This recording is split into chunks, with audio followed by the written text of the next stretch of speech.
السلام علیکم داملای عزیز و مهربان. من از شما خواهش دارم به سوال من جواب گویید.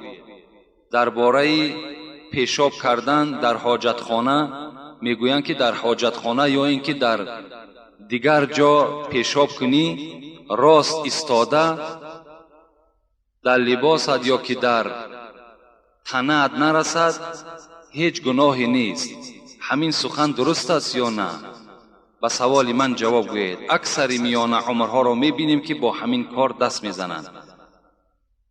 بعد خردسال از او چی یاد میگیرد؟ با احترام داملای عزیز، این برادر مقصدش از راست پیشاب کردن است که آیا راست پیشاب کنی یگان گناه یگان غلط هست یا نه. من به شما چند حدیثی را میخوانم، گوش اندازین و از این حدیث ها خلاصه برآورین که راست پیشاب کردن خوب است یا نشسته پیشاب کردن خوب است. حضرت حذیفه که راوی این حدیث است میگوید که بار من پیغمبر خدا را دیدم که فبال علیها قائما، یعنی بالای یک خاکتوب یک توده خاک بود یا یک جایی که همین خاکروبه ها پرتافته میشد یا ما و شما غجدی میگیم، غجدی های خانه پرتافته میشد.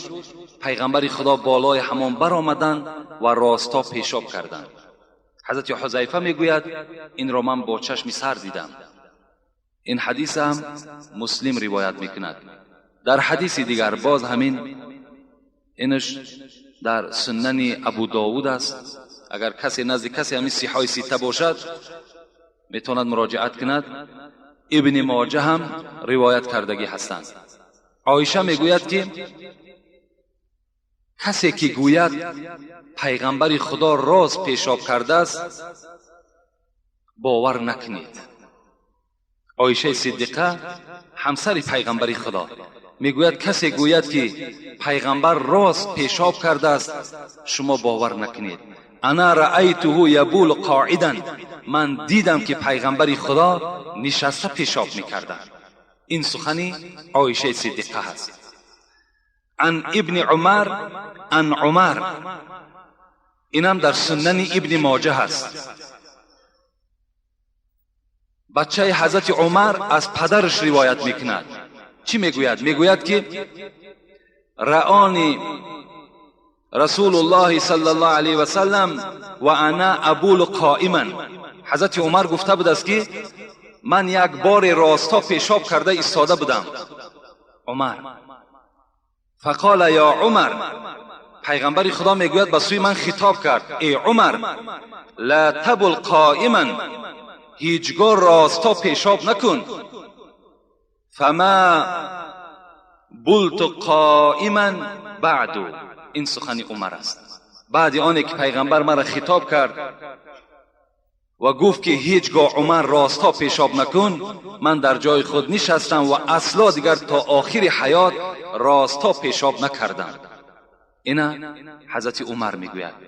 اگر برای کسی سندهاش لازم باشد در سنن ابن ماجه روایت یعنی نگاه کند، انشاءالله در همون باب کتاب طهارت این حدیث ها موجود است. از این خاطر با همه شما مصلحت من همین است که پیشاب در حالت نشسته کنید. اینش برای ما و شما بهتر است و اینش به آداب نزدیکتر است.